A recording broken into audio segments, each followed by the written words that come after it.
lahat. Magtatanong lang po ako na as a call center agent at 52 years old po, makakasama po ba sa kalusugan ko at sa kidney ko ang madalas ko pong pag-inom ng energy drink at ng kape? Energy drink at kape? She is, siya, call center agent. Nga po. Siya ba? Sabi niya, di ba? Oh, wow. Hindi ba ikaw po yung call center agent? Opo. Oh, siya. Oh, amazing ha. Oh, anyway, natutuwa naman ako sa iyo, nanay, magaling no? mag-English si nanay. Oo nga, Hey, pakitaan nyo nga, sampulan nyo nga po kami pag tumatawag sa call center. Paano po kayo sumasagot? Natawa siya.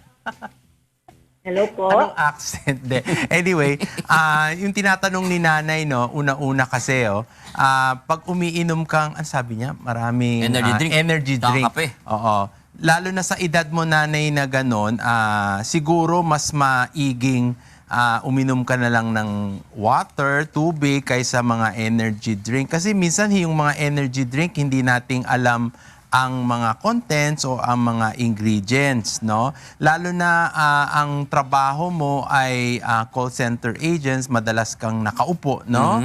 So, minsan kasi nakakalimutan na natin uminom ng tubig, so na feeling mo kasi nare-replace ng energy drink yung water na dapat nating intake. So, makakasama yan in the sense na maaring yung mga ingredients kung ano man yung energy drink mo na hindi malabas sa iyong sistema ay magkakaroon ng problema later on sa atay mo or sa iyong kidney, no? Can it also cause yung mga heart problems like palpitations? Yes. Dahil sobrang caffeine yun, Okay. di ba? We're not talking, Rina, of what brand of energy drink. But some energy drinks kasi meron high in caffeine also na minsan, kaya minsan pag uminom ka, parang high na high ka, gising na gising. Paborito yan ng mga taxi driver sa gabi. Oo. Grabe Siguro yan. yung mga, alam mo na, iba-ibang kulay sila, di ba? So, hindi maganda rin kasi minsan kasi, kala mo ka nakakatulong kasi lalakas ka, hindi ka Gising ka. mapapagod. Pero yung content niya, yung sinasabi kasi rin ni nanay, yung regarding yung coffee, masyadong mataas ang level. You can cause adverse effect like yung sa heart mo. Kahit ba- Lalo na pag may halimbawa problema ka sa naman, puso. Doc Joseph, brewed coffee ang ininom mo. Hindi yung mga instant coffee. Pwede ba yun? Wala namang problema kasi ang ano lang natin kasi is yung yung hindi masyado, yung frequent. Tapos kagaya ni nanay, yung edad niya, baka masyado siyang maging hyper instead, no? Siguro kung feeling mo kasi baka antukin ka o yung duty niya, time of duty sa gabi, siguro mag-ano na lang siya, yung mga nutritious food or anything na kagaya ng mga gatas, pwede siguro. Vitamins, oo. No?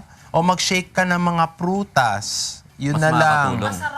Oo, mas matutuwa pa ako sa iyo, nanay. Oo. Na yung mga gawin mo sa bahay tapos dali mo ilagay mo sa ref sa office, no? Yun na lang. Kaysa mga energy drink. Ha, nanay? Okay po. Alright. Nay, paano kayo nagpapaalam sa call center? Paano kayo nagpapaalam? Slang. Bye. Bye. Hindi, Nay, paano kayo sumasagot ng tawag? Ba, may tatawag sa inyo. O, sige. Paano? Sampulan nyo nga kami, Nay. Ano po? Sample.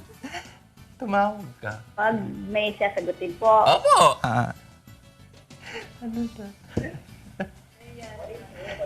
Good morning, sir. What can I do? Mga ganun lang po. Nahihiya si nanay. Ayaw pa ilabas yung mga islang-islang nyo dyan eh. Yes. Ayan. Sige, Nay. Thank you po, Sige. Nay. Bye-bye, nanay. Okay.